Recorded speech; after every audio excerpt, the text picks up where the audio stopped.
Quality. So, my name is Mike Ward, and I'm a sociologist at Cardiff University. I have to take part in this to try and give a little bit of emphasis from the social sciences. Now, in sociology, we kind of like to use big words, because we're not real scientists. So we use big words to make ourselves seem more important.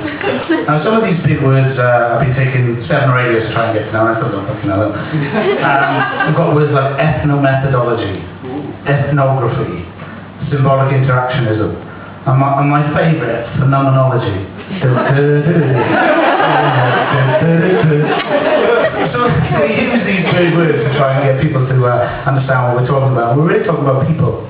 And for the last year, I've spent about, I don't know, hundreds of hours with a group of young people from the valleys, a group of young men, because my research is on young boys, young men. They always confuse people. And they all signed consent forms, or they got their parents to sign consent forms, before they took part in the research. And I really wanted to know what it was like to be a young man today in the valleys, because I'm from the valleys, obviously. And we've got a bit of a bad rep, because a lot of people from the valleys, you just assume, right, you walk around with a hand in a couple of cans, like, you know, because you're solid, like, from the valleys.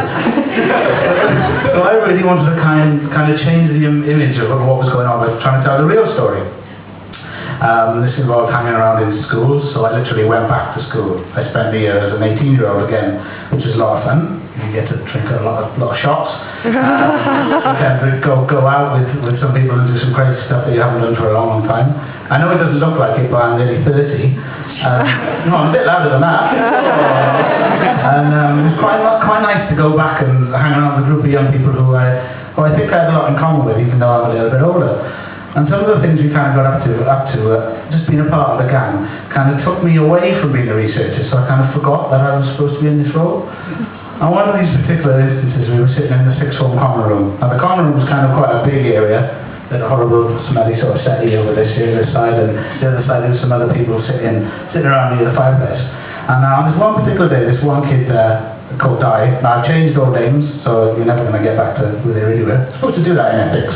You need to change these people because they might be affected in some way. So on this one particular day, we're sitting in the common room, and Di decides that he needs a piss. Now the researcher in me starts to think, well, okay, that's fine, isn't it? But then Di decides that he's going to go in the kettle. There's a six-form kettle, which is sitting in the corner of the common room. And I'm thinking, oh shit. Right, okay, now Alice and the teacher, I used to teach sociology at A-level, I was thinking, shit, I'm not supposed to let this guy do this, but, you know, if I stop him doing it, then I'm going to stop the natural research process. So, of course, I'm always thinking in the back of my head, I'm just going to go over the pieces, you know, a couple of minutes, you know. So Di gets up, goes over to the kettle, opens it, and pisses in it. I'm thinking, shit. And then he decides, oh, well, you know, perhaps I should boil it as well. He switches the kettle on. And it takes a couple of minutes, and we're all laughing and all joining in the show. So I always wanted to do that. And then it starts to boil, and all the piss starts to froth out of the top. You've got this kettle, and it's all this piss running all over the place. And I'm like, oh shit. So it boils out its natural course. And Di kind of feels a little bit, you know, guilty, so he goes and keeps that, whatever. So the next day, we come back into school, and this story's got around now, so a lot of people are aware of this is going on, apart from the librarian. And the library is sitting right opposite the common room. The librarian comes into the common room to use the kettle. I'm like, oh shit, fuck me, you know, I really got to say something, you know. So I follow her back into the library, and I say, oh, excuse me, you know, I'm trying to tell her what's going on. But she just kind of wasn't really interested, and she said, no talking. So, what do you want to do? So there's some other instances where we'd be sitting in the big hall having dinner at lunchtime. And it doesn't really matter when you sit in the school canteen, if you read yourselves, if you think back to when you were there, it always smells like cabbages and potatoes, even if they're not even cooking or cooked dinner. This is revolving. So we're sitting there, we're all around the table and we're chatting away, and I'm getting involved in this conversation, slagging off one of the teachers, the deputy head teacher, because you're trying to make them fill out their university forms and make them go to classes they didn't really want to go to.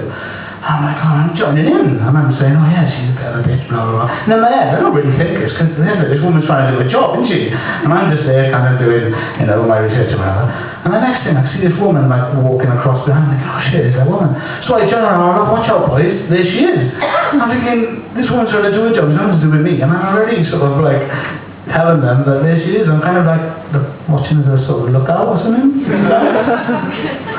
And there was also a couple of occasions where we kind of go out in town at night and have a couple of drinks or whatever. And then we'd obviously go to a fast food place after, McDonald's or whatever. And I'm alright with McDonald's, I can do that, and Big Mac and fries, whatever. But a couple of occasions we went in KFC. And I don't know if any of you have ever been in KFC, because I haven't until this research period. Doing a PhD brings up all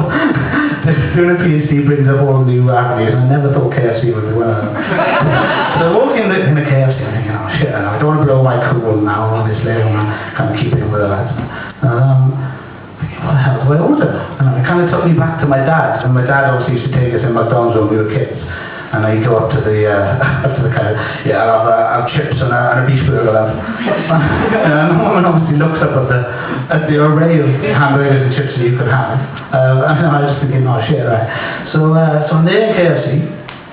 Thinking, right, well, I'll just order whatever the guy in front of me orders. Because that way then, I can kind of be cool. So he's like, oh, I'll have a zinger meal.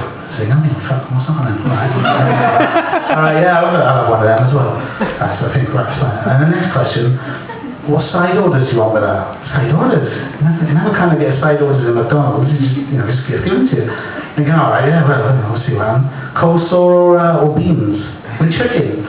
So I'm a little bit thrown on that one, so I was, oh yeah, I'll have a bit of coleslaw with that. So you're kind of thinking sometimes things happen in the field which you don't expect them to do. And also sometimes you come face to face with your past. And on this one occasion I come face to face with a teacher that told me. Now this teacher's name was South Mike. He was a bit mental and he used to throw around maths books.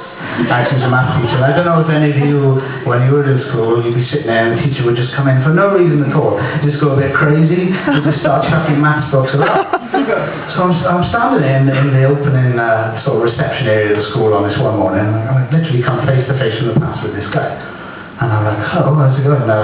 Mr. Davis, I'm not quite sure what to call a teacher when you see him out of context. Mr. Davis, first name, second, whatever. Sir, maybe, or madam, that's what I'm saying.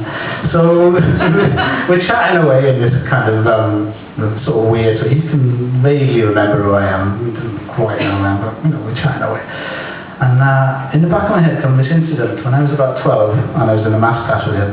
He was chucking out the maths books. He shouted at me, Michael, you disgraced the name. Because I hadn't underlined the maths properly or dotted me, whatever.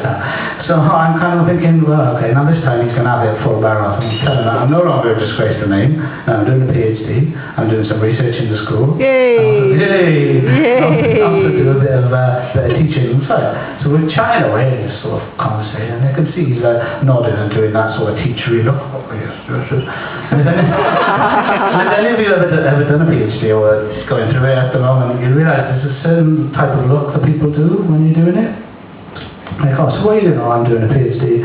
People are like, oh, alright, okay. And there's this look which means, one, they haven't got a clue what you're talking about, or two, that's a load of rubbish idea, and why do you get me to do that? So he's given this look, and he says, oh yeah, I do some lecturing now as well. I'm like, oh right, really? Yeah, they're looking for a mathematician in the University of Morgan. And I kind of replied, oh, they obviously couldn't find one, so they gave you a... And it was at that moment that my 12-year-old self, little Michael Ward, got his own back, I gave him a kick up the arse, and I'm like, well, finally got there. So I'm no longer a fucking disgrace to name my own.